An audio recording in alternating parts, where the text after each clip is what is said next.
Hello and welcome to the CBB Supershow. I'm your host, Walter Waddell, aka Dub Deuces 85, and we are coming to you live and on demand on the FTN Network.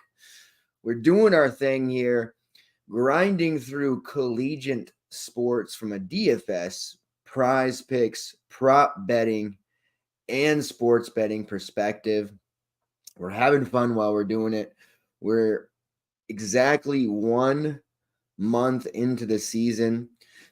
So far on DraftKings, we're having ourselves a fun little time, continually having low scoring slates. There's been a few that have popped off for higher scoring, but overall, these low scoring slates, they're providing us with a great edge. Tonight, an example of that, Tyler Burton, who hasn't really exactly been lighting up the world by any means, comes in at sub 15% across the board. Really good game out of him. Granted, Justin Moore got injured, right knee injury, God forbid. That obviously boosted Burton to a degree. Coleman Hawkins, who has been awful to this point, was mega chalk, 60%. Ended up having a fine game himself, 22, 23 fantasy points over 4x. But the Burton decision certainly helped us out there. Doug McDaniel did not come through. Didn't like that much. AJ Storr did come through, so two of our highest scoring players on the slate ended up being our cheapies, which were Burton and Storr. The first edition of the Posh Play of the Day this year, unfortunately, was a failure. You guys know I'm very particular about my Posh Play of the Day designations. Tyler Perry was right around 21 to 25% owned, which kind of falls in line with, relevant players throughout the past month of DK. He was about 14% in GPP, so definitely qualified for the designation there of Posh Play of the Day. Unfortunately, he did not come through. Would have been much better had we played Terry Shannon, who scored almost 40, Ray J. Dennis, who scored almost 35. But like I said, Devin Carter scored like 35, but he was 9K. That was a little too expensive for him. Solo Ball actually had a good game for once. Myriad of different options there. Thankfully, the ones that were expensive did not really pan out all that well, which kind of helped us out to a degree, and we just ended up doing quite well. It's crazy to be able to score about a 196, 198 and have a nice slate. So I feel good about that. We're right back in the saddle, jumping into it. We start the season 0-1 with Posh Play of the Day, but it's okay. It's a long season, and we will persevere. We will come through, and we will turn that around with our Posh Play of the Day. Just happy that we were able to get one of our primary leverage spots right there with Tyler Burton. That one definitely made me a happy camper. All right, we're going to get into it. We have an 8-game slate that we're going to talk about primarily from a DraftKings perspective. I'm going to go through some KenPom numbers, some of the plays that I'm looking at, any betting opportunities, any PrizePick stuff, all of that good stuff we are going to look at and do what it is that we do. If you're watching live or on demand, please feel free to interact throughout the show. Comments, questions, concerns. You can also hit the like button. I would greatly appreciate that. Doing so helps us in a myriad of ways, not only with getting the show seen by more eyeballs, but just making it to where people type in certain tags. We come up first when people search those certain categories. The more interactions, the more shares, the more likes you guys give us, helps us out tremendously. So I do appreciate that a lot. All right, we're going to get into it. Let's go. Let's do our thing. Game by game analysis. I got the Huskies game playing in the background. America's team, they're up 43-28 on the Montana State Bobcats. They're sprinkleless. Frank Kepnall having himself a strong game. Corin Johnson also hitting some shots. You love to see it. First game on the slate that we want to talk about is Memphis versus VCU. And this slate, this is a doozy here, right? This has got some intriguing matchups on it. Just to kind of go through here, San Francisco, which we've loved stacking them, playing against that kind of awful Vanderbilt team. Our man PJ Hall of Clemson's on the slate. We've got Maryland on there. Do we like Julian Reese? We have Pittsburgh, which we've done pretty well. Targeting against West Virginia, we've done pretty well. Targeting against Minnesota, targeting against Nebraska. Nebraska's playing Minnesota. What do we do there? SMU, which is kind of just, a very mediocre team playing another mediocre team, and ASU as the night hammer, the nightcap. A lot of different games on this slate and a lot of different styles, so it's going to be definitely interesting. And I think there's going to be a lot of spread out ownership once again, which has become kind of a hallmark for the season thus far. All right, Memphis versus VCU. By the way, Rutgers plays Wake Forest 1 hour earlier than the normal lock, so it doesn't happen on the slate. But Wake Forest 3.5-point favorites against Rutgers. I actually like that. They do have FTN Reed available. Got his waiver earlier today, so don't sleep on Wake Forest. They're about to do some madness. They're going to be very, very good, I think, with FTN Reed. All right, Memphis is 2.5-point favorites. We have a total of 142. Memphis under Penny Hardaway. I think they've been a bit of a disappointment. A lot of people thought, Penny coming in with his mega classes that he got, they're going to be so great. They're going to do all these things. And they really haven't been that exciting of a team. And for DFS purposes, they haven't been very consistent either. They come into this one facing a VCU team, new look under Ryan Odom, who comes in after coaching Utah State for a couple of years, fairly successful year with Utah State last year, 26-9. Obviously played for coached for UMBC for a couple of years. The UMBC team that, were giant killers at one time or another. Wouldn't you know it?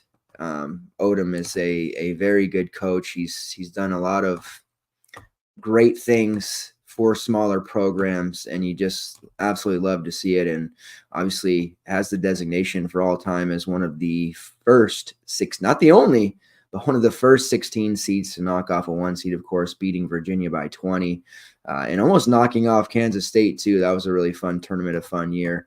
We'll go down in history and our memories forever for Coach Odom. So he's over there doing his thing now at VCU. VCU team that has mixed results thus far. Losses to McNeese State, which McNeese State this year is a fun team coached by the American gangster Will Wade, who I don't even think he's been available yet to coach. He had to serve out a suspension first, and they're winning without him. Losses to Iowa State, Boise State, and Norfolk State. Not great at all to lose to Norfolk State. Wins over Penn State, over Seattle University, not to be confused with America's team, Washington Huskies. Seattle U, they're just a rock skip throw away from the campus there of Washington. Radford and Samford. They're good at beating schools that end in Ford. All right, so top 60 in defensive efficiency. They're very slow, 315th in tempo ranking. Memphis, tempo ranking of 15th. They prefer to push the pace. 32nd in defensive efficiency, 61st in offensive efficiency. You have a team here on a 2-game losing streak. They lost to a very, very bad Villanova team, which might even be worse now with Justin Moore out. Depending on how that injury was, Justin Moore, we could see vintage last year, Tyler Burton, and a loss by 80-77 against Ole Miss. Ole Miss, of course, run by our guy, no braids Flanny, Allen Flanagan. The starting five of Memphis has been pretty steady. Jordan Brown, Jaquan Walton, Caleb Mills, Javon Quinterly, and David Jones. They do play Nick Jourdain, Malcolm Dandridge, Jelon Young, and the Hardaway brothers off the bench. Fairly spread out. Jordan Brown, who has been chose Nevada his first year way back in 2019 when he could have chosen a myriad of schools. Didn't really work out. Sat out a year, played at Arizona, was fairly decent. Then he goes to Louisiana where he just dominates for 2 years, decides let's go back up to a bigger school here in Memphis, and it's not working out. 2 straight starts where he played under 10 minutes. He started 5 straight games, and he's failed to play over 12 minutes in 4 of those 5. He's only played 20 minutes once the entire season. Having second thoughts about leaving Louisiana, he might actually be. Really, I just feel for Jordan Brown, man. I really do. All the talent in the world coming out of high school, and it hasn't worked out for him. He is 4.2K, which is like, damn, Jordan Brown, brother. That price tag on a Jordan Brown getting 25 to 30 minutes, like, we're all in. I don't feel this is a spot like with Tyler Burton where it's just like, hey, his price is dumped. We know the upside's still there. The upside's just not there with Brown because he's not playing the minutes. He did have 21 earlier this season in less than 20 minutes against Missouri, 17 minutes, 12 points, 5 rebounds, 2 steals. But geez, he's going to have to be super efficient to be able to pay off even at 4-2 with those minuscule minutes. I'd rather almost use Nick Jourdain, who's playing 19 to 20 minutes. You remember him from Temple. He's a solid rebounding guy.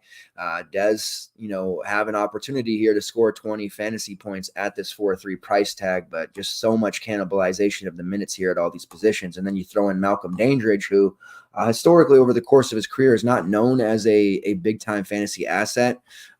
Also playing 15 and 20 minutes is just tough, which has caused all the prices of these guys to dump.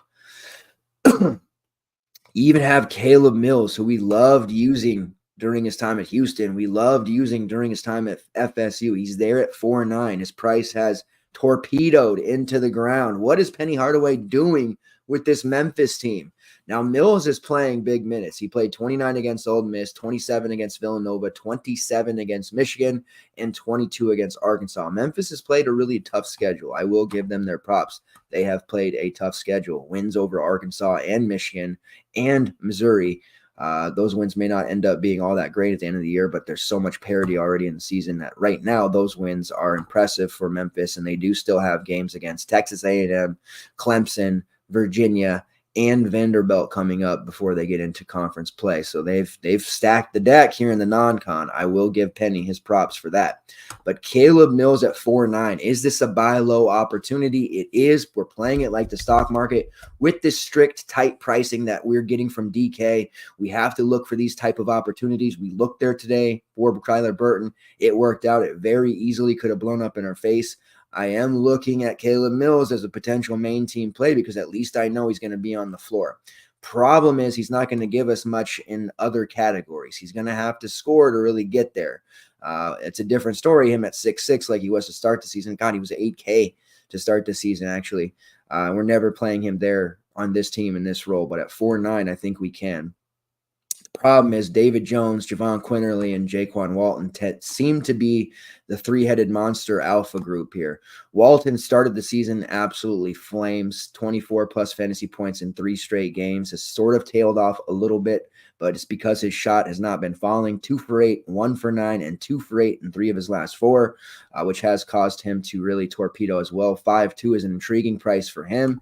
You could look to go his direction instead because he's shown a little bit more upside than Mills, but those are both really nice opportunities against a VCU team that there's just no continuity with them right now. It's a down year for VCU, and I think they're a team that, usually historically we look at VCU as a lockdown defense, but a lot of their best defenders are playing at Penn State now or other places altogether. Javon Quinterly's there at 6K. You know the story on Quinterly. He could break the slate with a 50. He could break your lineup in a bad way with a 12. So you got to be careful with him. He shot 2 for 12 in his last game against Arkansas, 0 for 6. You know the story on Javon Quinterly. Tends to be a high usage guy. If his shot's falling, he's very confident early. He could absolutely detonate. His price of 6K is definitely in play. There is a lot of risk there. You know that already, though. And then David Jones, the one guy on this Memphis team that's just been murdering, and his price is 8.5 accordingly. I don't think I'm paying 8.5 for David Jones. He has had some really good games and big fantasy performances throughout the course of his career. During his time with DePaul, mostly had some games for St. John's, but he's kind of gone back and reverted to his DePaul version where he's just absolutely detonating. He's taking a huge number of shots. Looking at the way this Memphis team is playing, it's to his benefit. He has a 28% shot rate, a 26% usage rate. He's actually making 41% of his threes, and that's on 44 attempts. 4% block rate, drawing 5 fouls per 40. There isn't a lot of efficiency on this team or much to get excited about for those that like to look at efficiency and different stats and usage rates and all that good stuff. It's just not a lot to look at here that makes you very excited because they are so spread out after David Jones. But these prices, I'm kind of letting it guide me on some of these plays. Like I wouldn't have really cared to play AJ Storr or Tyler Burton today if they were priced at like a normal 6 or 7K, right? But it's like, hey, they're priced so cheaply. We know they're going to get minutes. They're going to get shots. If those shots fall, they could break a slate. They could end up on the optimal lineup. They did. And that could happen with any of these guys. Quinterly, Walton, Mills, all three of those guys could end up in the optimal lineup, not together, but one. So it's just going to be picking right between those three. Right now, I really like Caleb Mills. I mean, that 4.9 price looks really tasty, but I would say that Jaquan Walton's probably the safe option. And I would suspect we see some decent ownership on Javon Quinterly just because he tends to be higher owned when he's under 6K. He's right on that line. VCU side, it's all about Max Shulga. I love Max Shulga. Zeb Jackson is also very good for this team, but Max Shulga came over from Utah State with Odom. He's very, very good thus far, been hitting his props quite a bit. He is a big deal for this team, and a lot of the Utah State guys, at least with Shulga following their coach, they're getting that opportunity. Shulga has a 25% shot rate, 35% from long range, 24% usage rate, and a 28% assist rate, all while drawing 5 fouls per 40. You take a look at his shot attempts, 16, 10, 19, and 9. In close competitive games against upper tier competition, they are relying on him, and he is absolutely chucking. I love it. He gets to the foul line a ton. If this game does go down to the wire and say VCU's got that little lead there, Memphis has to foul, it's going to be Shulga at the line. He just is one of those guys that will go from 20 to 35 in the blink of an ie because of his free throw shooting ability and his ability to get hot. He takes a ton of threes. He has taken over 20 threes in his last 3 games, 2 of which he took 11 and 12. That was against Norfolk, in which they lost, which was an embarrassing loss. And then Boise State, which was also a loss. He was 3 for 11 in that one. Love Max Shulga in this game at 7K. Zeb Jackson's there at 6'6". He is actually the usage leader on the team at 27.3%. 31% shot rate, only shooting 26% from long range, but he does have volume just like Shulga, and a 30% assist rate. He's another guy whose props I have been hitting. VCU's hasn't been on the slate. Actually, it's not the first time they've been on the slate. It's the third. Okay. I was going to say, we don't typically have VCU on the slate very often, so I do hit their props a lot, but Zeb Jackson is one of the alphas on this team. Priced 400 below Shulga, I would suspect people would maybe lean towards Zeb Jackson. It would make sense if they do, but I really like Shulga here, and I'm fine with using either of them. They still don't have Sean Barstow, who did transfer from Utah State either. They've been using the Dayton transfer, Jason Nelson, who's played 24-plus minutes in 4 of his last 5 games. Not a real high usage guy. Doesn't have the assist rate that he had last year while he was at Richmond.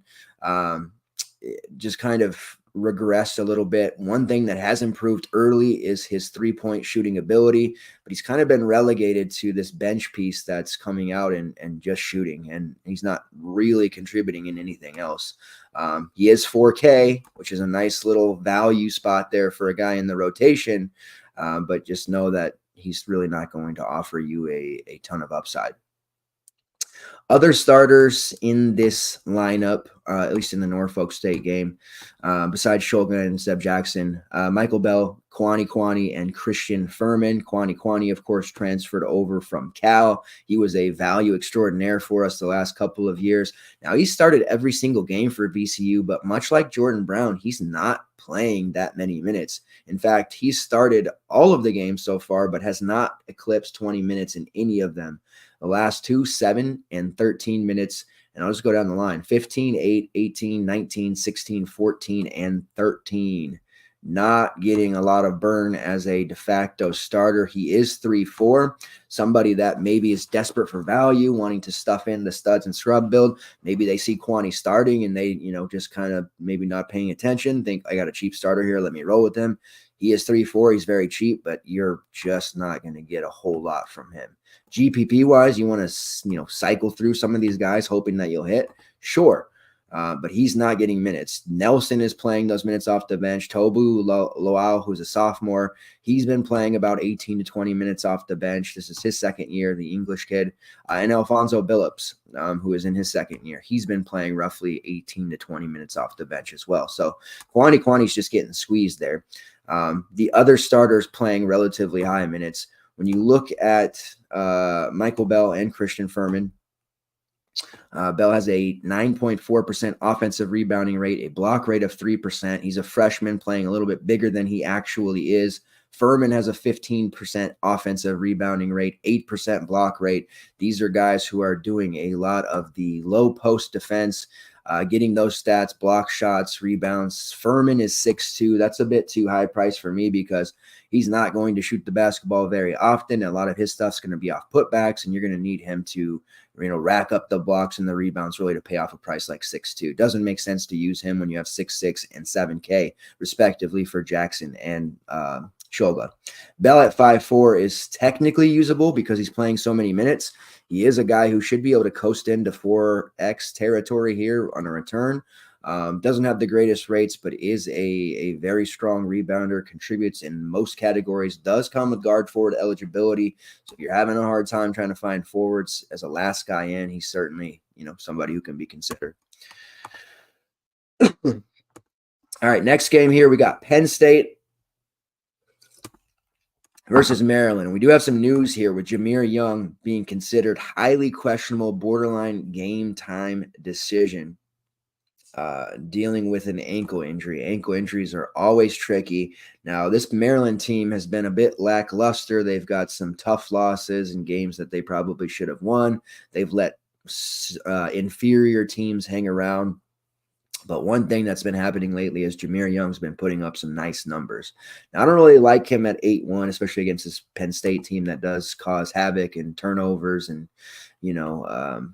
just not the best spot for him. So I don't really – him playing or not playing doesn't affect me all that much. I'm not looking to use him. As much as I love my man Julian Reese, I'm not looking to use him. I know he had back-to-back 50 spots against South Alabama and Rider before coming back down to earth against Indiana. But you know the story on Reese, foul trouble. His guards, they don't feature him enough. It's really frustrating. But I love Julian Reese. He's somebody who maybe props-wise I'll look at, but I'm not looking to use him in DFS anytime soon. Jordan Geronimo is a no. I know he scored 20-plus fantasy points in 3 straight games. Indiana, he was terrible in 27 minutes, did not do well against his former team. The freshman, Deshaun Harris-Smith at 5'1". I'm intrigued by that price. I guess I should take it. I should walk that back. If Young were to be out, then yes, Harris-Smith does get a boost because he's already taken a fair amount of shots. You look at 8, 9, 9, 6. Like he's pretty involved, getting decent starter minutes right away. This was a kid and a recruit that was highly rated. Looking at his shot rate, it's about 20%. Has a usage rate about 21%. You take Jahmir Young out of the equation, and there's definitely a lot more to like there at that price of 5'1". He's only shooting 2 for 21 from long range, so he's going to have to figure his shot out. But defensively, he's very, very adequate, above average defender, which is why he's getting so many minutes. It's just the offensive side of the things for him that he hasn't been able to figure out just yet. Still raw, but I would be interested in using him without Young. So I do take that back. As far as their bench pieces go, they've got 3 or 4 guys in the rotation that are sub 4K. Jahari Long would be in line for more minutes without Jahmir Young, somebody who you could count on probably playing 25 to 26 minutes there without him. He's okay there at 3.5. Let's see here. The spread on this one is 7.5 for Maryland, so that would indicate to me that he's probably going to play. Speaking of Jahmir Young, total of 138.5. The Penn State side, We just Wahab versus Julian Reese. This is an interesting spot, man. Both of these guys are just, walking foulers, right? They both have really good low post moves, and they can rebound as good as anyone in the country, but they are a foul machine. And this is a bit of a revenge game. Wahab, of course, spent 2 years with Georgetown, then 1 season with Maryland, back to Georgetown, and now he's, closing things out with the Penn State Nittany Lions. The year that he played for Maryland was the year they had Fats Russell and Eric Ayala. Julian Reese was a freshman that year, and Wahab was playing over him initially, and then Reese was starting to cut into his minutes, but Reese was just a raw freshman on that team. Now he's the go-to post player, so kind of a fun matchup there for them. He's been beating up on lesser tier teams. Didn't have a great game against Butler because he did have early foul trouble and never really got going. Texas A&M, he was adequate against, but you see anyone that he's had big games against, Lehigh, Morgan State, Bucknell, like not teams that are very good. But 7-4, the price point on him is definitely intriguing. He has a 15% offensive rebounding rate, which is top 35 in the country, a 29% defensive rebounding rate, which is top 20 as well, and a 5.7% block rate, drawing 5.5 fouls per 40, 4.5 fouls per 40 called on him. So Reese versus Wahab, who gets into foul trouble first? Whoever doesn't get into foul trouble between those two should probably eat, honestly. So I like both for GBP for that, but I'm not using either for main because we know fouls are going to happen. The kid Kanye Clary, man, he has been just ridiculous. He's had a couple down games here. He's dealing with a hand issue, which is why he lost minutes during VCU game, but he was back against Bucknell and played his usual 30 minutes a game. It did seem to affect him a little bit. But he's priced at 6'2". You want to make sure he's healthy. Now, he was on the slate a couple of times where he was under 5K, and he's really, really played well. I mean, to start the season, 32, 31, 22, 25, 28, 43 against Butler. Took 22 shots against them. So a hand injury is obviously something that you got to monitor, but you're looking at his rates, they're fantastic. Didn't miss the start against Bucknell either, so far, usage rate of 29%, shot rate of 30%, a 22.5% assist rate, 3% steal rate. So I don't mind Kanye Clary here, especially with him starting. Wouldn't be a priority play, but if we're building these balanced bit lineups like we usually are, Clary definitely fits that.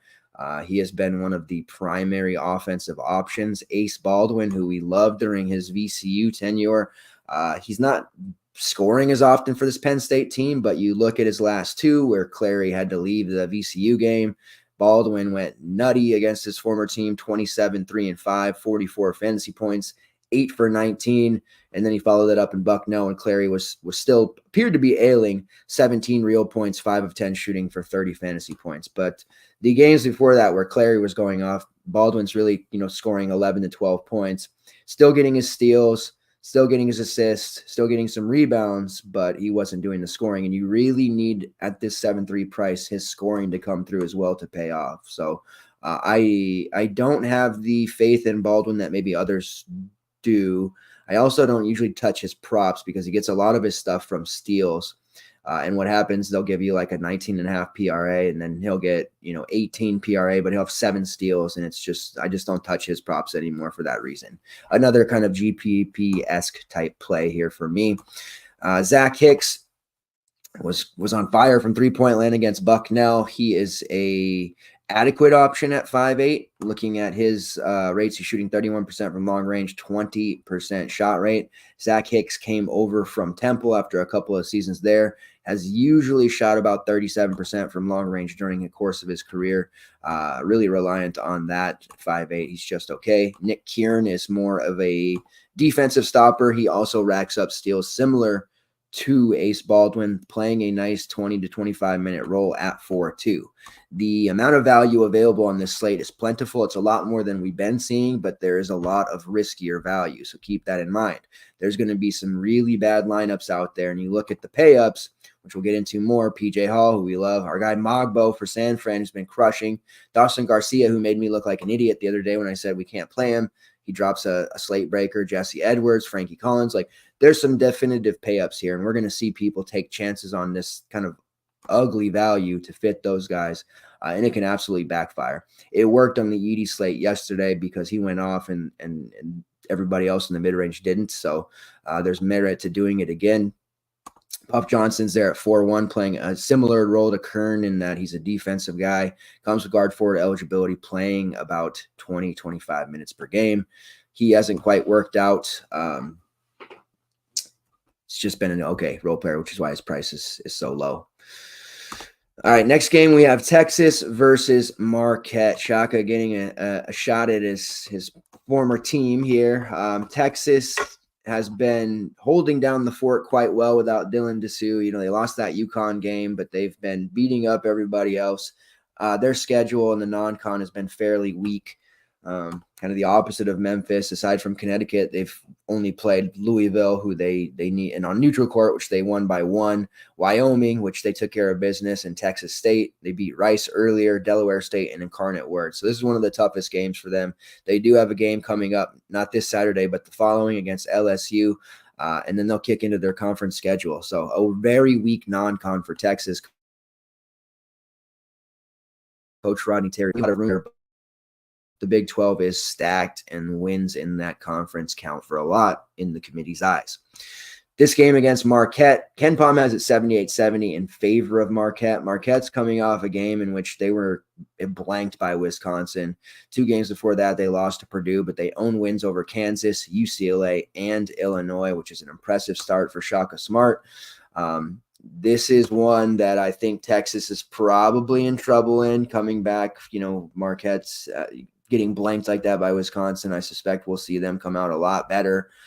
Texas has, you know, they need to sue. They've looked a little bit stuck in quicksand at times. Marquette is 7.5-point favorites. It's a total of 148.5.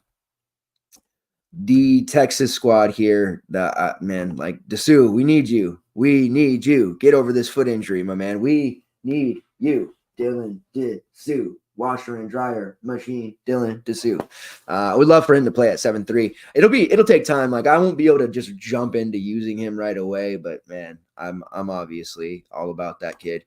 Caden Shedrick has been phenomenal transferring over from UVA. He's done what you would have seen Dylan Dessou would be doing right now. And he's operated in this kind of alpha front court role very well. Has caused his price to continue to balloon up from 4.3 to 4.7 to 5.4 and 6.4, and now it's 7.2. We've just been rolling him week after week because the price was way too low. Rates wise, he's just absolutely crushing. 25% usage rate, 22% shot rate. He's shooting 72% from the field, block rate of 7%, steal rate of 3.5%, combined rebounding rate of 28%, 7.5 fouls drawn per 40, and he hasn't really been a fouler either. That was something that plagued him during his time at Virginia. Obviously, he got fewer minutes there, but he was consistently in foul trouble. That was something that really prevented him from having the upside he's showing us right now. His foul rate throughout the course of his career has been 6 per 40. It's currently at 2.1. Now, they haven't played as many tough opponents, and I'm still of the belief that Marquette, while they're tough, and targeting against them in the front court has burned us a couple of times because I took Adim Bona's props earlier in the year against them, learned real quick that Bona's still not an alpha. Kansas, we took Hunter Dickinson against them. They kind of checked him.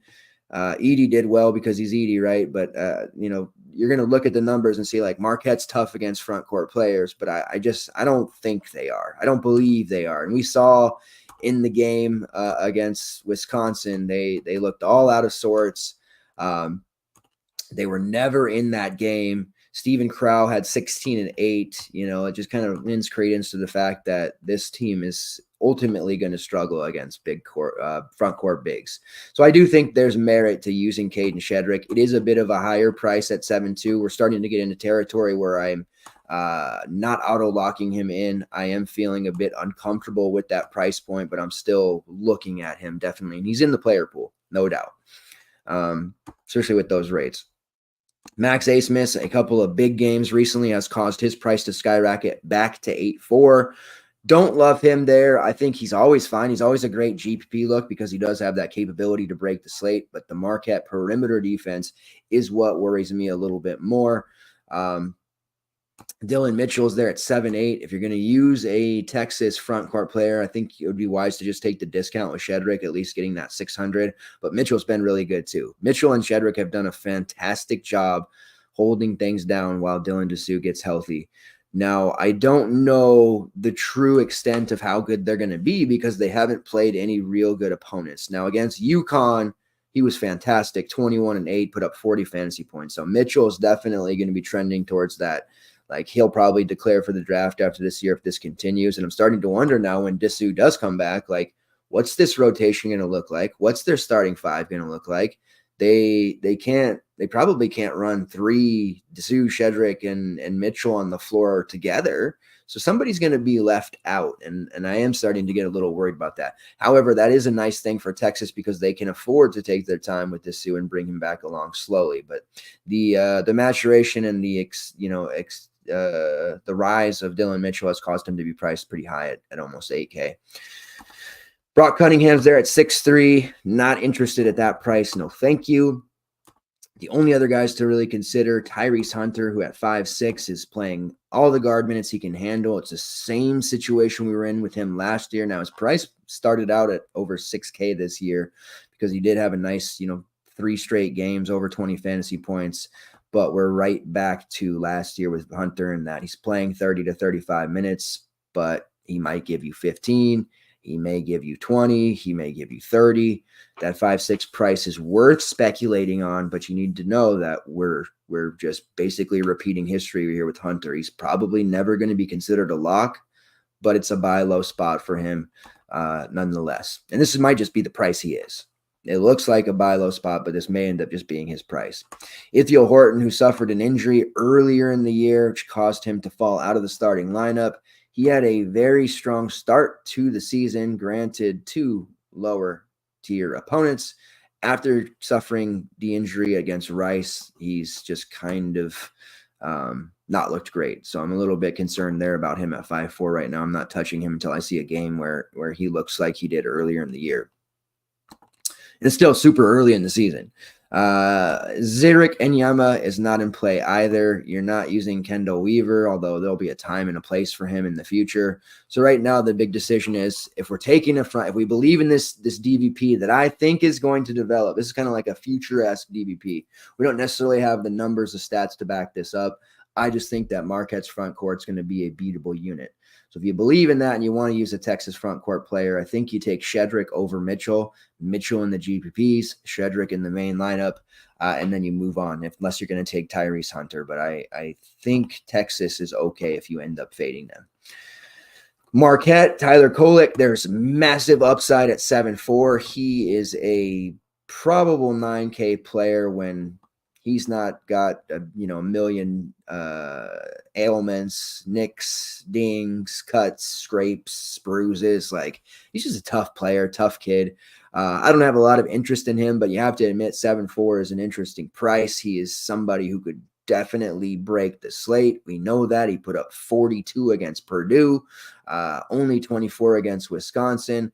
I think this is like a game that he probably puts up a 28 to 32 score and makes value, but it's just one of those things where I think, we might be able to get that from somewhere else. There's other matchups on this slate that I just feel a little bit more comfortable with, or maybe players that I feel a little bit more confident in. And it's not as if Kolek's like the true alpha. Like, he's an alpha on this team, but so is Cam Jones. So is Oso Ighodaro. They've just got several guys on this team that got to eat.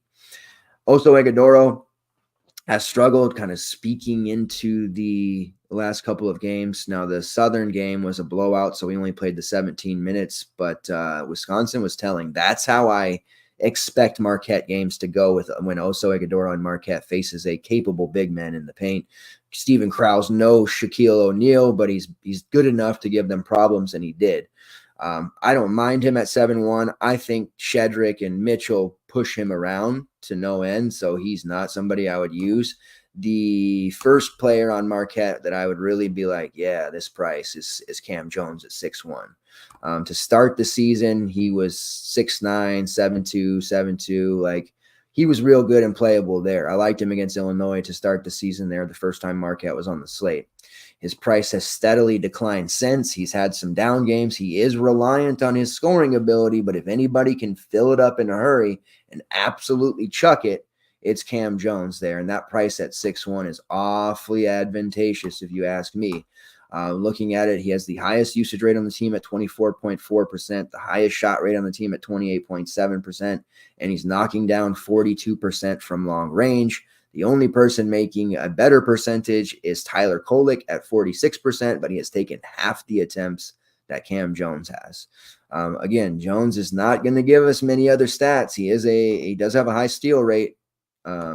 He does get some assists sometimes, but we're really looking for him to take 14 to 17 shots, and he's got to score 15 to 20 real points. If he does that, it's a huge day. If he scores 10 to 12, it might not be the huge performance that we're looking for, but I do think it's unlikely he busts outright at this 6'1" price point. He's a real appealing option there at 6'1" for me. David Joplin was a lot better off the bench last year. I don't know at the 5'4" price we can really consider him right now. Yes, it's almost better for him not to start because he was getting to chuck so much, but his rates have kind of suffered being a starter now and taking in the Max Sense Prosper spot. You have the rotating group here of secondary options between Chase Ross, who has been decent, although his minutes are on the decline lately, and that's just the facts of life there for bench players. Sean Jones, same thing, minutes starting to decline. Ben Gold at 3.7. If it's a close game, really probably can't use him. If it's a projected blowout, that's where he'll see some extra minutes. You really want to just stick around with the Marquette starters here, and it's generally going to be Kolek, Oso, Iguodala, or Cam Jones. Everybody else can mostly be ignored, and they're cheap enough to really look at those three guys. All right, Clemson versus South Carolina. South Carolina doesn't get enough talk, but they have a ton of universities and schools. And I know a lot of states do, but South Carolina has a metric F ton of schools, and it seems like relevant schools too. Let's give it up to Brad Brownell, who has Clemson off to a 7-0 start with wins over UAB, Davidson, Boise State, Alabama, and Pittsburgh. Also beat Winthrop and Alcorn State. But off to the 7-0 start. They've got this stretch coming up, South Carolina, TCU, and Memphis, before they have a couple of gimme games against Queens and Radford, and then they hit their conference schedule. So winning 2 of these next 3 will be huge. Clemson is a tournament team. Clemson does not get the respect that they deserve. They got to keep winning games, though, because they get absolutely jerked around when it comes to tournament time. And I think they've played a decent enough non-con and won these games that they'll deserve consideration at the end of the day.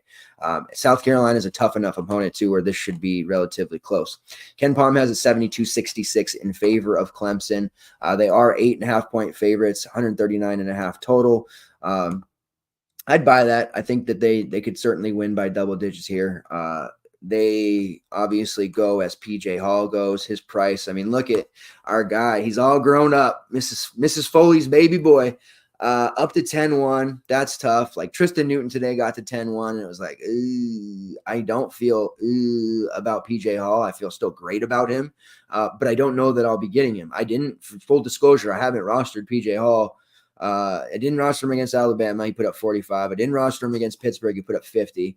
Feels bad, absolutely, but I just can't hamstring myself to the point with these pay-ups that I'm forced to play 5 different sub 6K options, 4 different sub 5K options, 3 sub 4.5K options. Like, the lineups just look so gross. And even if PJ puts up 45 and those guys all, combine for 2X, like, I'm still up Schitt's Creek. So it's really tough for me to get there with him again. This matchup against South Carolina is great, but there's going to be times where he just delivers a 35. And that's just not going to work, obviously. He put up 45 against Alabama in 21 minutes, by the way. Just freak. PJ Hall is so good. I don't know if he carves out a role in the NBA. Like we're seeing his boy, Tanner Tyson. He was a summer league stud for Denver. Maybe he carves out a role in the G League or something. But I want PJ Hall to stay in college forever because he's turned into such a stud. 3 straight games over 45 fantasy points. Let's keep this going, PJ, against this South Carolina team. Joe Girard, the Syracuse transfer, he started the season struggling to find his way. First 2 games were really mediocre, but it seems that he's found a sweet spot here for this Clemson team. He's kind of taken the Robin role with PJ Hall being the Batman. He has been shooting a ton. That is something that Girard did during his time at Syracuse, and he has filled right into that role here. He's almost taken over from Chase Hunter as like the lead guard even. 22% shot rate, 21% usage rate, 19.5% assist rate. He is hitting 46% of his threes. PJ Hall's hitting 42% of his threes, and Chase Hunter is hitting 38% of his threes. So I like Joe Girard always. He's a nice little GPP look. His price has risen to 7.2 now. So if you weren't on him at 5'9 or 6'3 or 5'7, 5'5, like for the past 2.5 to 3 weeks, I would probably say don't start using him now at 7.2. It's a little bit too high. He has a big downside at 7.2, especially if the shots aren't falling. It's good to see that he's contributing in other categories, but I just feel like it's one of those plays where if you miss the wave, you can't get on late. We're not buying high. We're trying to buy low, right? So we're not going there. Chase Hunter is real interesting at 5.5. He would be the non-PJ Hall Clemson play. And he hasn't been horrible. Pittsburgh game, he shot 1 for 9, but he honestly hasn't been horrible to the point where 5.5 is the correct price for him. He's still playing 30 minutes a game pretty consistently. You see he's just coming off a 36, a 28, a 21. Like, he's been pretty decent still. Rates-wise, he still has a 21% assist rate. That's been the hallmark for him. He's been a great passer for years for this team. 22% shot rate, 22% usage rate. This is a good price, 5.5. I feel more confident in Chase Hunter at this price than I do Tyrese Hunter for 100 or 2 more. And I know that their logs are going to look similar. So how can I determine that? How can I feel that way? And it's just that Chase Hunter to me has a more defined role here. Both offensively and just as a leadership role, and he's taking a ton of shots. Same can't be said about Tyrese Hunter. His shot attempts seem to fluctuate, and they go up and down. So it's a little hard to peg that sometimes. With Chase Hunter, he's still getting a ton of shots up, even with Joe Girard there. It's causing the other guys on the team to not get a ton of volume, but Girard, Hunter, and Hall are taking a ton of volume. Other options on Clemson, this would be another one, Ian Schiffelin, that if you weren't using him at 5K and 6K, like, I don't know that you want to now start rostering him at 6-7. This would be one of those plays where people, they grab it and he ends up putting up like a 15 or something and then wondering why. Like, it's still Ian Schiffelin. I'm not sure that he's a 30 fantasy point game player. I think he's probably a playing a little bit above his head right now. Granted, his 2 best games were against Bama and Pitt, so it wasn't against low major teams or anything like that. But he had 14 rebounds, 17 rebounds in those games. Pretty good. But if he's not rebounding at that thicko level, he's just giving you 7 real points, 5 rebounds, maybe a block shot. Like, we can't pay 6-7 for Ian Schiffelin. We need to see more games like that. If he finishes out the non-con consistently throwing up 30s, then I'll walk that back and be like, okay, wow, he's actually for real. But I'm going to need more than 2 games of him rebounding the best he has in his life. Now, if Schiffelin can turn himself into a Hunter Tyson-esque type option, he doesn't shoot threes like Hunter, but if he can become that role to PJ Hall, then there's certainly a case to be made, because that Hunter Tyson role next to PJ Hall last year was phenomenal. The other options, which are lower end but still getting decent either minutes or usage, RJ Godfrey, who's 4.9, he was tearing it up in the non-con so far. It's kind of regressed a bit. Minutes have gone down. He did have foul issues against Alabama. The Pittsburgh game, he was just ineffective, and they ended up going away from him. But you look at, he had some nice games early in the year against Davidson and Boise State, played 27 and 24 minutes, which made me perk up a little bit. He has nice rates across the board, 28% combined rebounding rate, 7% block rate, 20% usage rate. So I do like Godfrey. I do want to have some exposure, but I just wish that he was A, either starting, or B, back to playing 25 to 27 minutes again. Because forward is a hard slot for us to fill as usual, and sub 5K in this spot against South Carolina. I do like his chances to have a decent enough game. And then the other guard on the team, Dylan Hunter, who is a lesser usage guy at 4-1, 20 minutes. Could do worse, I suppose. He's there if you need him. South Carolina, there is a real tricky value staring at us in this South Carolina team. It's a player that I hate using. He has done me wrong numerous times. This matchup against Clemson's awful for his skill set. I have a feeling he's going to be really, really chalky. And if we make the decision to fade him, it's going to be that, okay, have your normal down game of 12 to 15 fantasy points. Don't bury us with 30. Okay. Of course, I'm talking about Miles Stute there at 4-6. Just coming off a game against George Washington, 29 minutes, 5 of 11 from the field, put up 23 solid fantasy points. He had a game earlier against Virginia Tech where he had almost 30. He had a strong start to the season. He's still taking a fair amount of shots, but he goes long. He's one of those players that goes long stretches of the game where he just does nothing. He affects the game in ways that don't show up in the box score. He's one of those. But when he's hitting his shots, he can absolutely pay off this price. So I hate that DK dumped his price because he is a fade normally, but at 4-6, we have to consider him just because, barring foul trouble, he's going to play over 25 minutes and he's only 4-6, but this matchup is awful for him. Really, really going to be a decision there on Miles Stute. He has a 22% shot rate, 20% usage rate, shooting 40% from long range. So he has that going for him. He's going to be out there and he's going to be terrorizing those who faded him, and he's going to be making those who rostered him tilt just the same. One of those players that's going to tilt the guys who roster him while simultaneously tilting the guys who faded him somehow, some way. BJ Mack is my favorite player on the South Carolina team. I don't think I'll be paying 7-6 for him in this spot.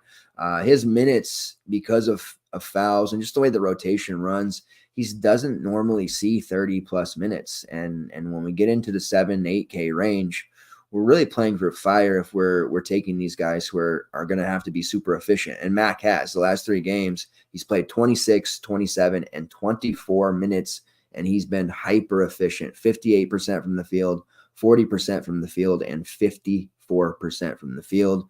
He has knocked down a huge amount of threes, not like a gargantuan amount, but 9 in the past 3 games. Pretty damn impressive. Just under 20 attempts. He's made 9 of them. He's really firing on all cylinders. He's a decent enough rebounder. He can pop for big rebounding games. We saw against VMI, he had 13. He's my favorite South Carolina play for the season. But I'm not paying 7-6 for him against Clemson. I also think PJ Hall could just get him in foul trouble. We saw the game that South Carolina played against DePaul. He was in habitual foul trouble from the very first minute, and it's that you guys won't remember this, but John Moody, I think it was his second year at Notre Dame. It was one of the biggest plays of the day for us too. And he got the 2 early fouls, and it was just like, okay, when he comes in when the halftime's over, he's going to get the early third. Sure enough, got the early third. They set him for another 8 minutes. Okay, when he gets in, he's going to get that 4th. Comes in, gets the 4th. Okay, then they say F it. Mike Bray puts him in, and he just fouls out. So he had gotten 8 minutes that day. That could happen to BJ Mack here, and he did that against DePaul. So that's why I'm not rostering him here against Clemson, because I do think between Gerard, Hunter and Hall, he's going to be in massive foul trouble. Gotta like Michi Johnson. Michi Johnson, jeez, he was super chalky against GW. I did not have Michi at 6-7 against them. A lot of the field did. We're still figuring out ownership here in the early season, but he was mega chalk there, and he delivered 24 and 8, 40 fantasy points for his owners. Back-to-back games over 43 of his last 4, over 35. 7-7 is a steep price. I'm curious to see if people go back to the well with him for 1K more. He's certainly developing into, the clear alpha on the perimeter. Michi Johnson and BJ Mack, both, those are the guys. Usage rate for Michi, 28%, 31% shot rate, 40% from long range. Mack, 34% shot rate, 30% usage rate, 39% from long range. So those are the two dominant players on this team, and they're priced accordingly. The last game here against George Washington, which ended up just they devoured them basically. The starting rotation: Stephen Clark, BJ Mack, Michi Johnson, Miles Stewart, and Talon Cooper, who of course transferred over from Minnesota, and then Zach Davis, Jacoby Wright. Those are the main bench pieces. They play a myriad of other guys, but they don't play heavy minutes. Talon Cooper at 6-7 is at least viable. He's a pretty safe main team play because he's out there for 30+ minutes. He contributes in all categories. He's not going to necessarily be the bucket getter, but he's going to have his hands on a lot of those made shots. If it's not him making a shot, he's going to be the one dropping the dime. And you see he's averaging almost 6 assists per game. He has an assist rate fairly high, 30.1%, top 75 in the country. He's also shooting 47% from long range, so he's been efficient there. He's okay at 6-7 if you want a guy, a last man in candidate. I would say, yeah, let's run him. You don't have to rework if you land on Talon Cooper. Jacoby Wright at 4-3. He's playing 20 to 25 minutes in that bench role. He's a fine value if you want to get there. I like Zach Davis at 3-6 for GPPs. He's played 23 and 29 minutes in each of his last 2 games.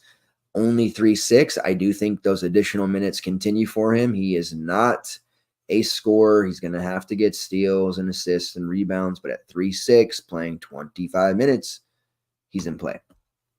But yeah, big decision there for me on Miles Stewart, because I am not confident in him in the least bit in this matchup, but 4-6 is a very difficult price to get away from. And I think we're going to see the lineup that wins the jam tomorrow is going to be so nasty, and it's going to probably score like 275. So just be ready for that. All right. We've got the next game on the table here. Why couldn't you have Dayton and UNLV? There's some pretty solid matchups here that we probably could have had and didn't get for whatever reason. San Francisco 2.5-point favorites versus Vanderbilt, total of 138.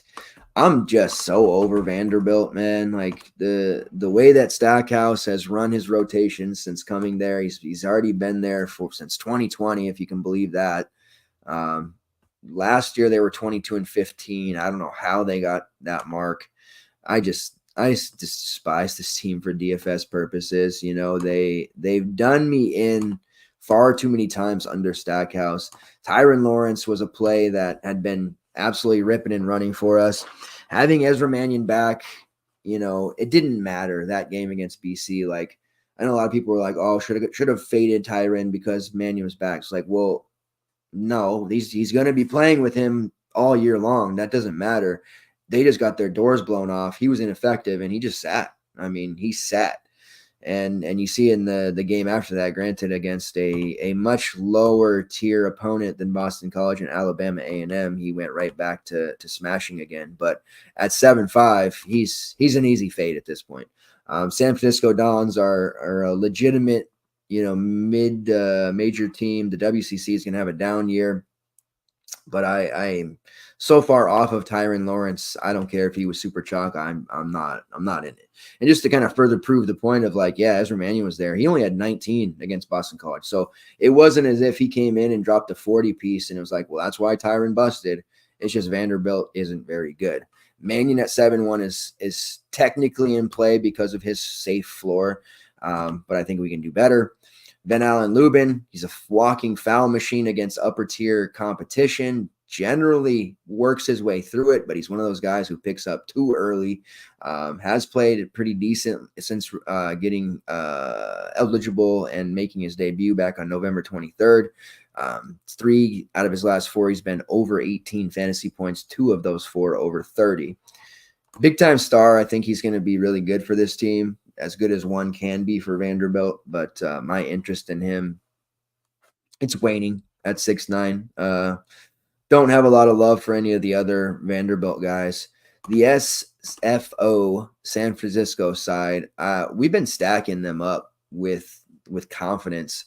That last slate that San Francisco was just on just 2 days ago against ASU, they lost, which is a disturbing thing that happened. And Marcus Williams didn't quite pay off the 6'3" the way that we would have liked. Got to 23 fantasy points, had 15 real points, shot 14 times. But the painful reality with Marcus Williams is his peripherals are just, they're going to be lacking. So he's going to have to score a lot. It's a realization to make at 6'4" that he's not maybe the plug and play that he was earlier. Still like him quite a bit, but playing on that Vanderbilt floor, sometimes that can be tough for guys that haven't played there before. He's in the player pool, but he's not a core play, and I don't know that I'm actually going to land there. Still like Mike Travajamps. He had a real awful game against ASU, but he still almost played 30 minutes, took 9 shots, made 1 of them.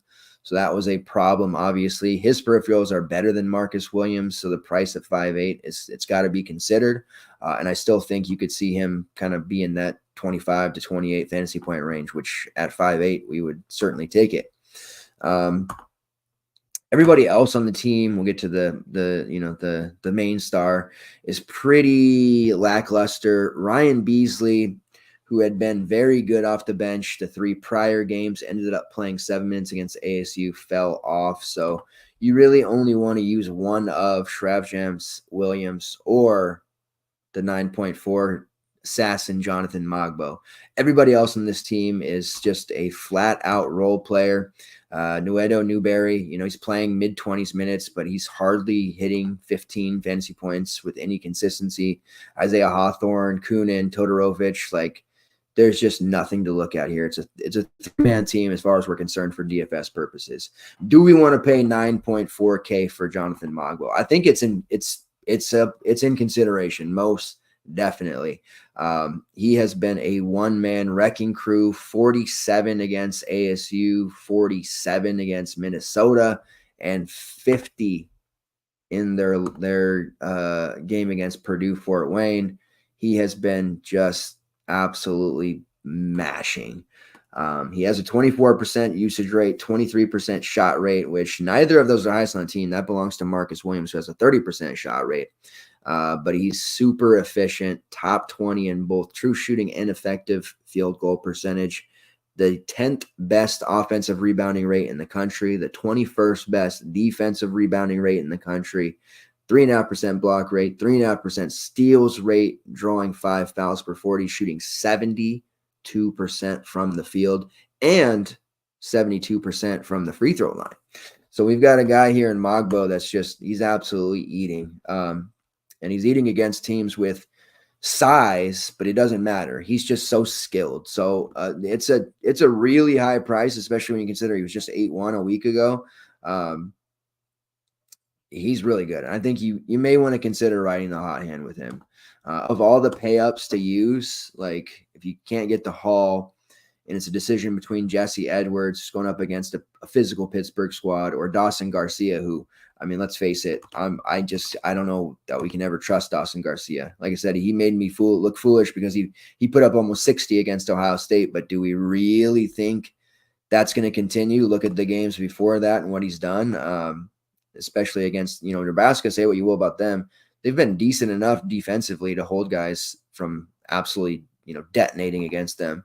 I think Magbos, he might end up being the best pay up, honestly, even on the road against a Vanderbilt team that, Van Allen Lubin, who's also athletic, but doesn't have the skill set of Magbo. So he is the pay up. Not saying I am, but if I go with the pay up over 9K, it is looking like Magbo. And I do wonder if people glance at that name his team, his matchup, and just kind of write him off, even though he's been having some pretty sexy game logs. I don't know that too many people playing have seen San Francisco play. So I am on board with using Mogbo as a pay-up. West Virginia versus Pittsburgh is where we'll go next. It's a 3.5 point spread in favor of Pittsburgh, 140.5 total. Pittsburgh, they have kind of, they turned things around last year on a Capel, got them at least another couple years. They faltered. They've lost 3 of their last 4 losses against Florida, Missouri, and Clemson. Aside from the Florida game, which they just fell behind and couldn't keep up, they've been very close against Missouri and Clemson. However, those were both home games. Now they're going on the road to West Virginia. West Virginia has not been great this year. Defensively, they are not it, as the kids say, at all. And I do think Pittsburgh is a nice, mini stack opportunity here against West Virginia. The prices of their guys are getting to be pretty fair. Ish Leggett is sitting there at 7.8 after being above 8K for most of the season. He's a relatively safe floor player. Down games against Missouri and Clemson, yes, 24 and 22. We want to see him back up over that 30 mark, but his minutes are secured. His shot attempts are secured. He's just, still rebounding at a high level. He just didn't make as many shots in that Missouri game. The Clemson game, he didn't give us any peripherals, and that normally is something he did. But Clemson does a nice job of keeping guys off the glass, and that's why in that Clemson game I was saying, I don't know that we want to get involved with too many South Carolina guys because it's a bad matchup. But Leggett's in play at 7.8. He's got to be one of the top Pittsburgh plays for me by far. Carrington, also playing huge minutes, relatively safe floor, someone who's going to hover around 30. I'd rather take Leggett than Carrington, but at the end of the day, I think the difference is relatively negligible. Carrington has a 23% shot rate. Leggett has a 25% shot rate and a 25% usage rate compared to Carrington's 23% usage rate. So not a huge difference there. Carrington has a 34.1% assist rate, which is top 50. Leggett does not have that. Leggett has a better steals rate, shooting a worse 3-point percentage, getting to the foul line more. I mean, they're pretty similar. So there's not a lean one way or the other. So please don't ask me tomorrow, Carrington or Leggett, because it's a coin flip.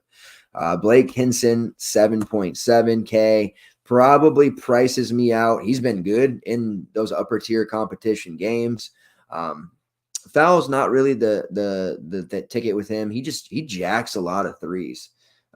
You got to love Blake Hinson. He's been around forever. I don't know if people even realize just how long he's played, like since 2018, where he started with Ole Miss. But he's just absolutely chucking, shooting 42% from long range. He was 6 for 10 in their lone conference game there against Clemson. He looked really good. He did a good job keeping them in that when other guys were struggling. It's just a pretty high price at 7.7, almost 8K. He's been hovering around that price for the season, so it's not a huge deal by any means. Has a 31% shot rate, which is extremely high. Drawing 5.5 fouls per 40, 27% usage rate. He's also fairly decent forward play, so maybe that gives him the edge over Leggett. But I think the one caveat here is that, on the road, sometimes front court players get a little bit screwed over by the refs who get lost in the moment. So that might be a notch against Hinson and why I would lean towards Leggett. But I definitely am leaning towards playing somebody from Pittsburgh here between Leggett and Hinson. Federico is what he is at 5'5". Talk about fouls. If anyone's going to get in foul trouble, it'll probably be him trying to guard Jesse Edwards. He's playing huge minutes. That 5'5" price is comfortable for a lot of people. He just really doesn't offer a whole lot right now to me. Guillermo Diaz-Graham, who has major upside but doesn't get the minutes he deserves, you can't really use him.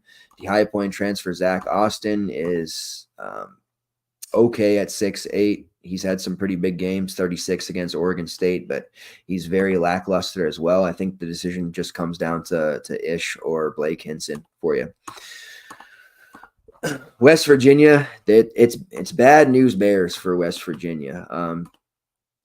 Defensively, they're trying to figure it out. Offensively, they're trying to figure it out. The game against St. John's would have been a golden opportunity for them to win, but St. John's did end up winning that 79-73. Joel Soriano with an impressive 24-9 against them. Jordan Dingle still couldn't get going, but overall, it was another loss for West Virginia. Quinn Selinsky has been holding down the fort and playing well, even when Jesse Edwards gets into foul trouble or struggles, and Seth Wilson gives them nothing but Fitbit action and no bench. Quinn Selinsky has been just fighting. He's out here fighting for his life. He's 7.5. I ordinarily would just probably write a price like that off for Selinsky, but he's just been uber consistent and contributing at a high level because West Virginia just doesn't have anyone else. Besides Jesse Edwards. His shot rate has now ballooned to 27%, which is the highest on the team. His usage rate is 25.2%. He even has a assist rate of 20%, which you got to love. And he's shooting 37% from long range while drawing 5 fouls per 40. So Slaz is not a complete write-off at that 7.5 price. I certainly am not starting my lineup there, but if I end up getting in a range where I'm close to it and he's a guy that I've got to work with, I'm okay with it. Jesse Edwards at 9K. I think that's, we're getting a discount from where he was against St. John's, but it's not a fantastic price by any means against Pittsburgh. He probably gets somewhere between 30 and 35 fantasy points most of the time, so he's fine, but there's an opportunity cost there. There's foul issues there. It's just, teams know what they got to do against West Virginia, and that's attack Jesse Edwards, get him into foul trouble, and force somebody else to do something.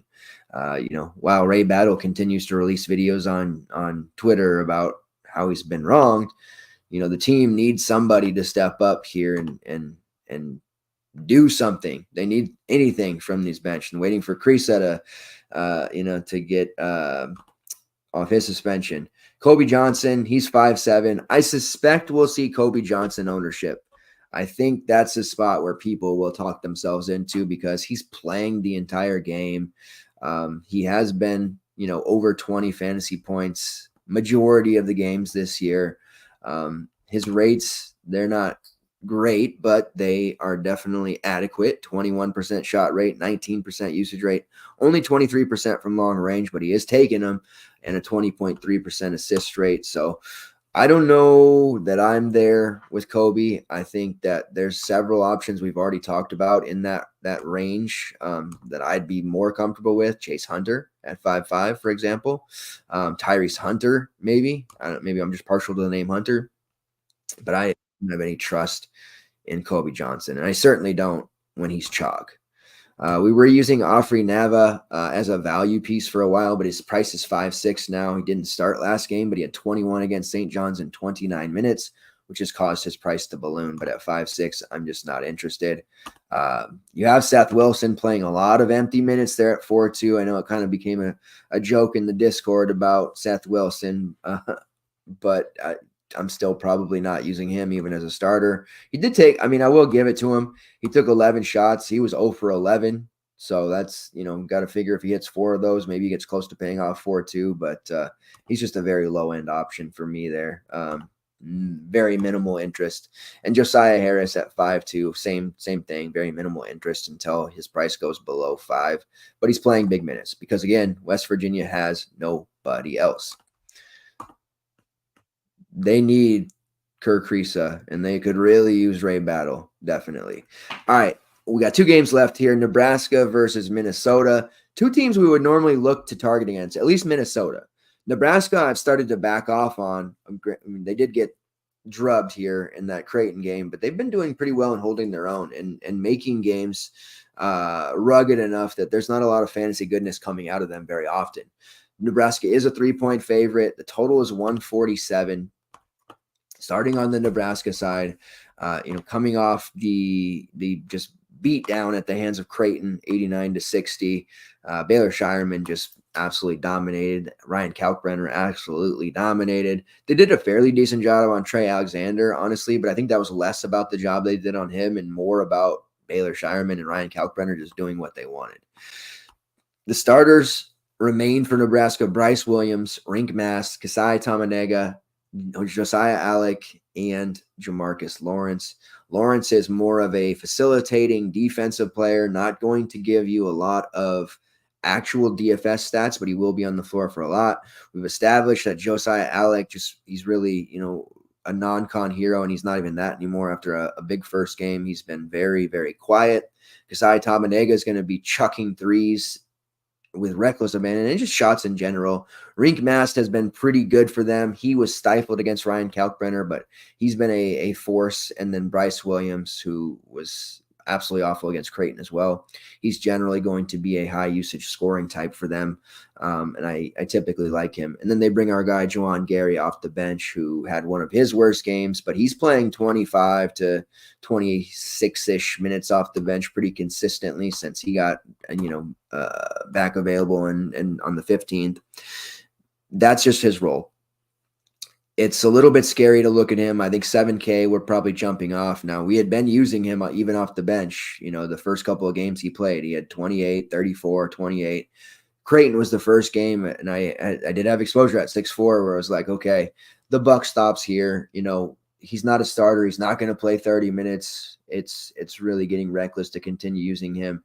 I do like this matchup for him against Minnesota. I think he could absolutely have a double-double, but that makes him more of a GPP look here at that 7K price, because if he doesn't, there's just so much damage he could do to your lineup. But I do really like Juwan Gary. He's just a really fun player to watch. 29% shot rate, 24% usage rate. He's actually even shooting 33% on range early on. He has a combined rebounding rate of 26%, a block rate of 4.5%. He's great. I like him a lot. I wish he would get more minutes. Like, he should be in the starting lineup over Alec.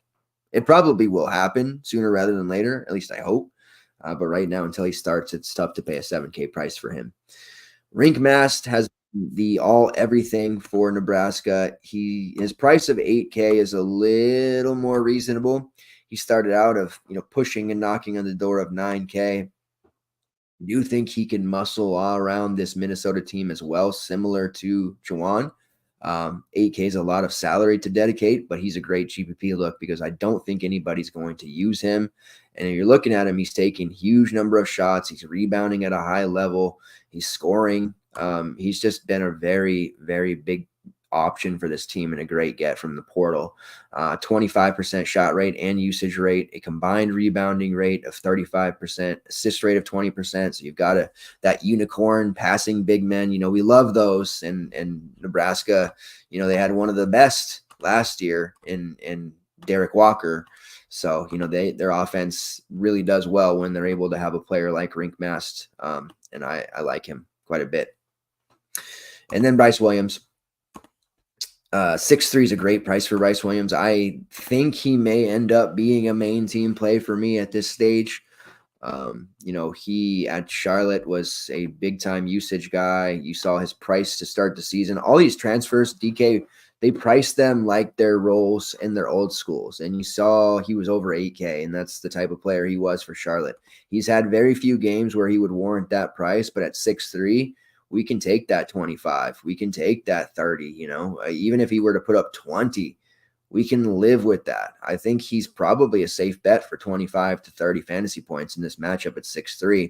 And I think he goes a little bit overlooked by the masses. So that's a little bit of a sneakier buy low spot there for Bryce Williams. Borderline posh play. Haven't decided yet, but he's in play.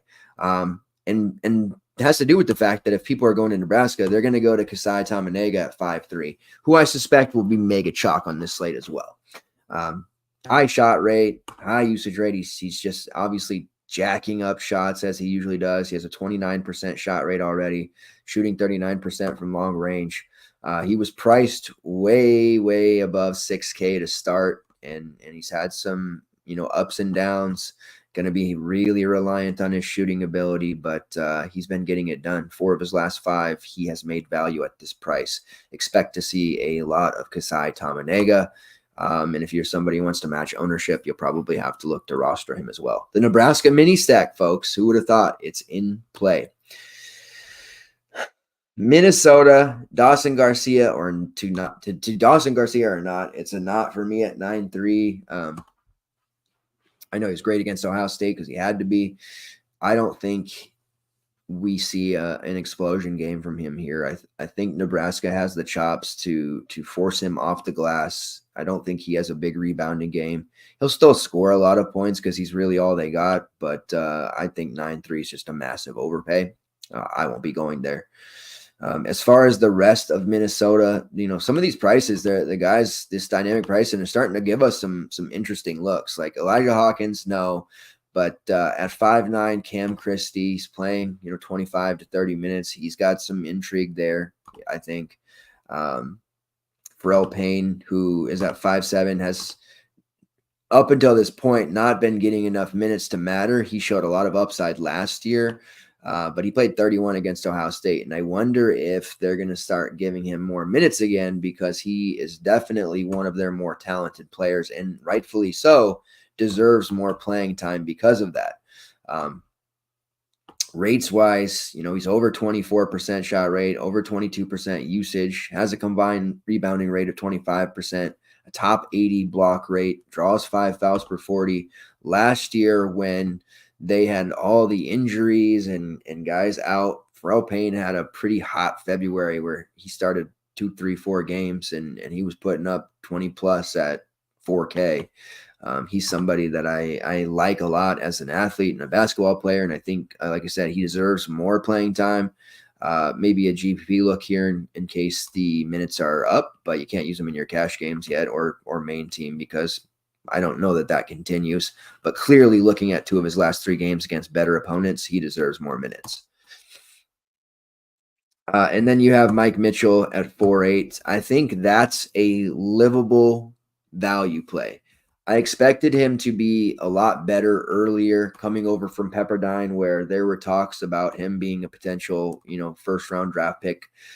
He hasn't been a starter. He's coming off the bench, but he is playing a nice chunk of minutes, right around 28 to 30.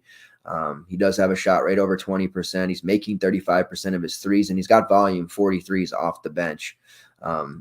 Not a high usage rate guy, but he is certainly capable of paying off 4.8. You see, he's been around 18 to 20 fantasy points per game in most of his games. The Ohio State game, he was not very good, couldn't get any shots off.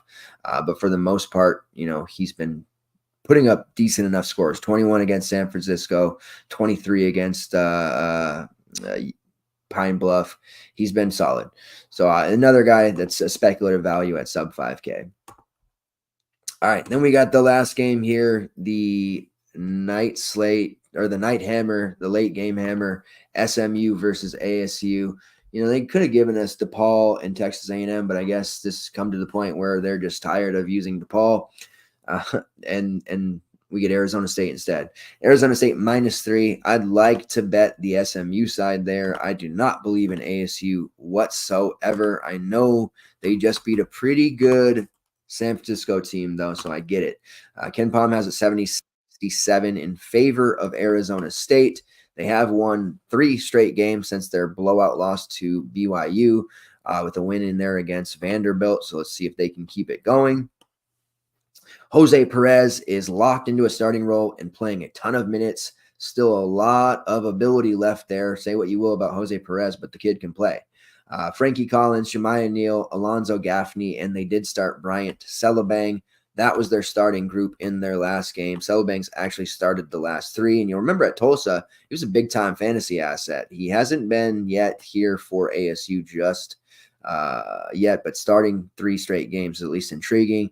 Kamari Lands played 25 minutes off the bench. Nobody else really did much. Braylon Green played 12, but they relied heavily on their starters. So it makes Arizona State relatively intriguing, especially with the fact that Zane Meeks dealing with a foot issue, which has kept him out of a few games. That might continue, it sounds like. Still no waiver for Adam Miller. Sean Phillips dealing with also a foot issue that's kept him out for about a half month here. So injuries just kind of racking up, and uncertainty really allows us to hone in on not Celebang, can't use him anyways at 5'9". Lands at 4.9s at least.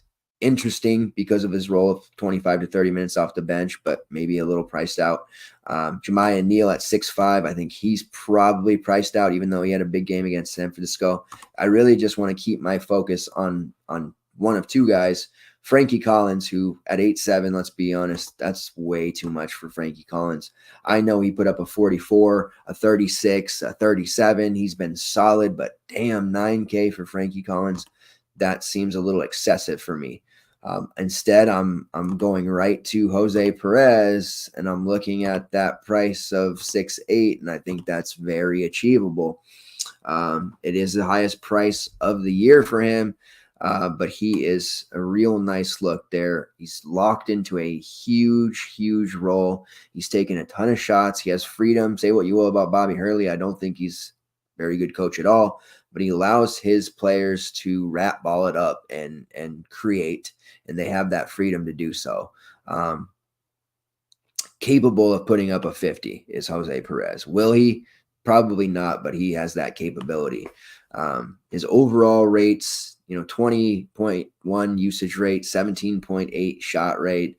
Those aren't great numbers, but he has been really good in his last few games. And the amount of shots he's taken in his last three are massive. I think it took him some time to starting out to get acclimated with the team. He had 3 straight empty games when he first started out against Mississippi State, Texas Southern, and BYU. He's clearly figured something out, playing with a little bit of a fire under his ass now. Woke up against Vanderbilt, 15 points, 6 rebounds, 4 assists, and it's continued on. 24 against Sam Houston, 8 rebounds, and then the 12.5 rebound, 2 assist game against San Francisco. We'll need more than what he gave us against San Francisco, but I'm looking at that 37 minutes played number, and I'm thinking he's going to be on the court for most of the game. So give me that 2K discount from Frankie Collins to Jose Perez. I feel pretty good about it. His overall rates for the season are not great, but you look at his last 3, he's been well over 25% usage rate there. So I think that those numbers are a little bit deceiving, and he's going to end up being lower owned because of it. So Jose Perez, a little bit of a sneak. And I suppose you could throw Alonzo Gaffney in there forward at 6'6", but that price is a little bit high for me too. SMU, all about Zurich Phelps. This team has a ton of inconsistency, even Phelps at 8'2", which is about the price he's going to live at for forever. He was almost 9K earlier, so we're getting a bit of a discount from that, but he's just an okay play. SMU is a team that has a rotating, door of guards and wings. It's hurt Phelps to a degree as well. He's just not playing like the level of DFS that we want him to be. We don't have him putting up these huge numbers. He needs to be putting up 40s and 50s. Does have great rates, 32% shot rate, 30% usage rate, only 26% from long range on volume. He's attempted 43 pointers. But you see a lot of games with, Wisconsin 29, Dayton 27, 20 against Texas A&M. He did have the 40 against West Virginia, but he's just got a lot of lackluster games. There's a lot of volume that he's taking, but the shot quality on those attempts is very, very low. So I don't have the same level of hype for Zurich Phelps that maybe I've done in the past. And the mini stack against ASU that I've been employing isn't as great either right now. Or I'm going to be more picky with that, and I'm not looking to stack SMU. Chuck Harris at 6'5", he's very shot reliant. We know that. We just look to take Chucky's his props. His point props or his 3-point props are really where you can make money on him. Samuel Williamson, I don't know why his price won't drop. Like he needs to be 5K or maybe, he'd be the Tyler Burton play, but 6'4", I don't know that we can really use him. He's not playing well enough for that. His minutes are way too sporadic. Can't use him. Keon Ambrose Hilton had been a value play early in the season. He's been playing pretty consistently with not only his minutes, but his production on both the glass and his overall scoring. I think he's okay at 5'2" if you need a look there going up against an ASU front court that is definitely beatable. And you look at it, he doesn't have great rates, very low usage guy, but he's a very strong rebounder. He can get to the line. He does a little bit of defending, and he's on the court for a good amount of time for somebody who's 5'2". So I don't hate that play. If ever there's a spot to maybe take advantage of against ASU, it would be through rebounding archetype players. So Ambrose Hilton fits that mold of somebody who could pan out. Tyreek Smith really fits that mold of somebody that could detonate hard against this ASU team as far as the DBP goes. I usually don't like to use or talk about Tyreek Smith. Now, early in the season, his price was laughable at almost 8K. Like, nobody's paying that. But at 4.7, that's a sweet spot for Smith. He's not getting huge amount of minutes. He does have and has had during his career, especially at Oklahoma State, a high fantasy point per minute number. That 4.7 price is in play for me, a value forward against ASU. Do I think he could, put up a quick 20 at that price? I do. I would love to see him get more minutes. I hate having to rely on somebody to be efficient in 15 minutes, but he's definitely a guy who could cause them some real trouble there in the minutes that he does get. Only other player, BJ Edwards, who has been starting 4-5. Not a great spot for him. Doesn't get shots over Phelps. He does have a high assist rate. That's where his main contributions to this team lie. I think once Phelps leaves, Edwards going to really, he's transferred in from Tennessee, highly rated recruit at one time. I think he'll blossom, but as of right now with Phelps, he's just probably not a usable option in anything besides GPP alts. All right, that's the slate. I feel like we got our heads wrapped around that one. Let's get into cores. There's a lot of ways to go here. I think Chase Hunter at 5.5 is where I'm going to start first. That price just it allows us to do so much. We're not full on punting with him. We're not paying up. It's just that mid 5K range. If we let pricing dictate who we use and how we build our lineups, we can do some real solid things with a player like that, especially one that's capable of putting up 30, 35 fantasy points. And if he doesn't, it's not a lineup killer either. So Chase Hunter at 5.5 is core play number one. Number two, we're going to go over here to Jose Perez at 6.8. Couldn't even get it out because I don't want to core an ASU player typically, but I do like what I'm seeing out of him.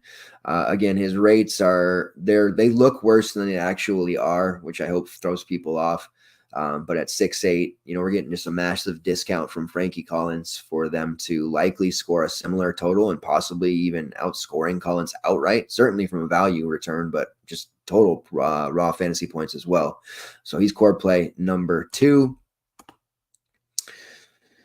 And then number three is a little bit tougher. There's a myriad of cheapies that I'm interested in. I don't know how or when I'm going to pull the trigger on certain ones. So I will give you a third core that is a super expensive guy, which I don't normally do and then I'll run through the value list one more time. But Jonathan Mogbo at 9.4. I think we have enough cheapies that we can just take the shot with him, and I want to continue to ride the hot hand. He's just been so good, and looking at that Vanderbilt front court, I think he's going to do major damage. I'm less confident in the shooters on San Fran on this Vanderbilt court, and I think that's going to lead to a ton of opportunities for Mogbo to have 15 rebounds potentially with that kind of upside. So that's the core three. I am going for another posh play of the day, and you might have to work to get him in, but for VCU, Max Shulga at 7K, 400 more than Zeb Jackson, who I do think will be higher owned. I don't mind Zeb Jackson either, but Max Shulga is going to have the posh play of the day designation. We're going to bounce back from today's Tyler Perry mishap. Thankfully, that didn't cost us too much. But 7K Max Shulga against this Memphis team, pace boost, a lot of shot attempts, looking for Shulga to flirt with the 40. But if nothing else, 30, 32 fantasy points over value, we'll take it. All right, so we like a lot of upper mid-range guys and then Mogbo. So we've got to be able to punt a few spots, use some cheapies. We went through a laundry list of guys that could be used in the mid 5K range with my Hunter play. You have Tyrese Hunt, the other Hunter, Tyrese Hunter there. Kasai Tamanega at 5'3", who I suspect will be super popular. He is really nice price there and allows you a lot of lineup flexibility.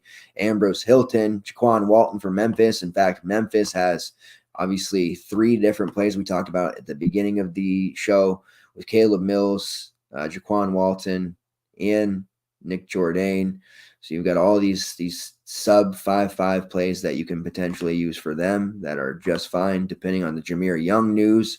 We have Harris Smith at 5'1", Long at 3.5, a straight up punt, but would get additional minutes without Young.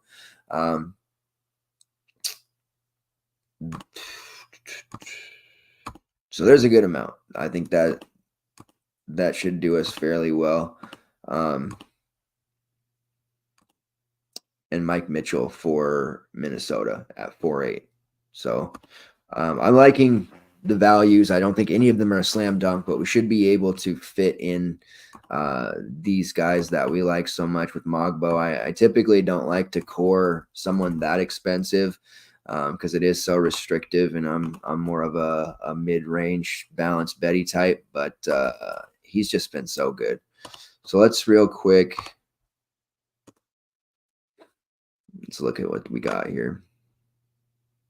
Hunter Perez and Shoga leaves us with about 5.3 remaining for 4 spots. Let's make a show lineup. See how we do here. It's kind of something I wanted to fool around with. So we'll put in Tamanega at 5.3. Leaves us with 16K remaining for 3 guys. We need to look at our forward pool here because forward's another day where we're probably going to struggle mightily at forward. We could go RJ Godfrey. Could do the Nick Jourdain, pump play there. Let's plug in one of these Memphis guards first, Walton or Mills.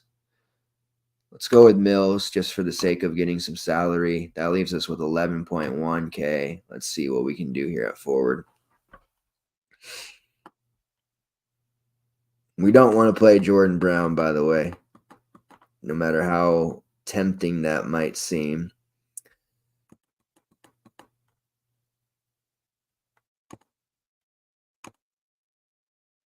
Jamie Kaiser at 3.3 is kind of interesting for Maryland also, but probably not the smartest look there for us.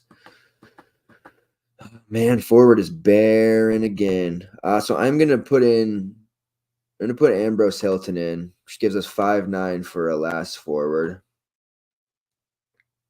which is awful. Celebang we don't want. Zach Hicks we don't want. Pharrell Payne, if we want to believe in him, which we probably don't.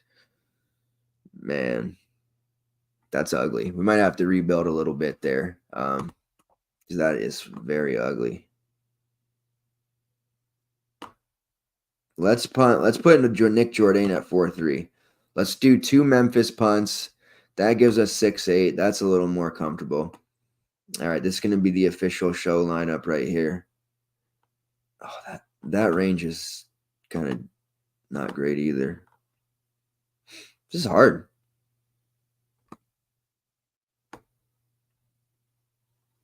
All right. So the show lineup, this is going to be the lineup run, but I want to have a show lineup to see how it does. Jose Perez, Chase Hunter, Max Shulga, Jonathan Mogbo, Nick Jourdain, Alonzo Gaffney, last man in, Kasai Tamanega, and Caleb Mills.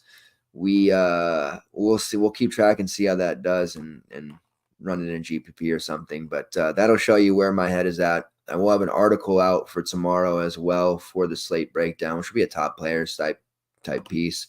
Let's look at PrizePicks real quick, and then we'll head on out. Big win by your Washington Huskies, by the way, 85-61 over Montana State. Frank Kepnong with 17 and 11. That away, Big Frank. That away. Corin Johnson with 13. We'll take it. He's still going to be an all-timer. All right, let's see our points, rebounds, and assists mark that we like so well. There are a couple here that look decent enough.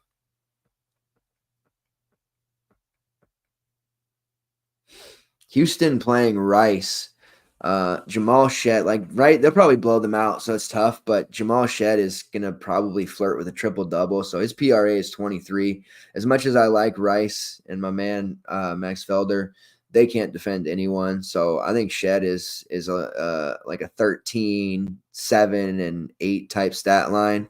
I'm pretty happy with that. So over 23 points, rebounds, and assists there for Jamal Shed. That's our first. Dylan Mitchell versus Marquette at 19.5 points, rebounds, and assists. I will take the over there as well.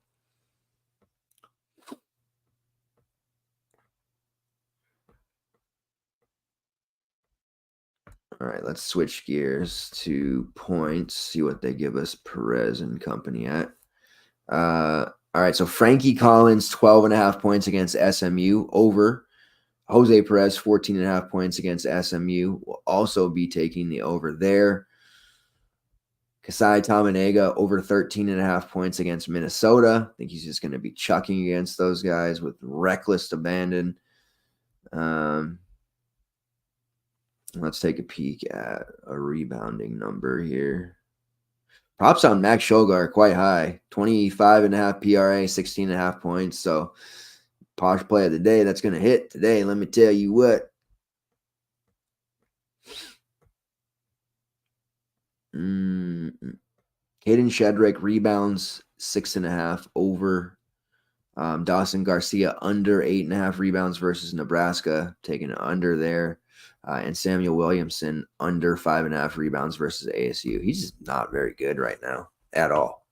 At all. All right, let's take a look at some props on DK. We had a mixed day. We've been having a lot of 2 and 2 days for props. Can't quite break through just yet, but we will. Rutgers versus Wake Forest. Wake Forest is a porous defense. Having Efton Reed available will certainly help. And I know I said I wouldn't be taking Derek Simpson in DFS, which I can't because I'm not on the slate, or props anymore, but there is a 16.5 PRA for Derek Simpson. It's minus 135 against this Wake Forest defense.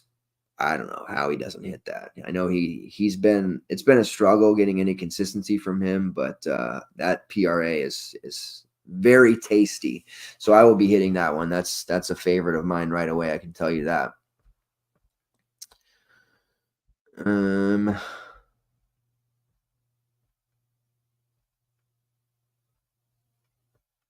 Talon Cooper, 17.5 PRA at minus 110. I like that against Clemson, even though it's a tough matchup. That's not asking him to do very much. And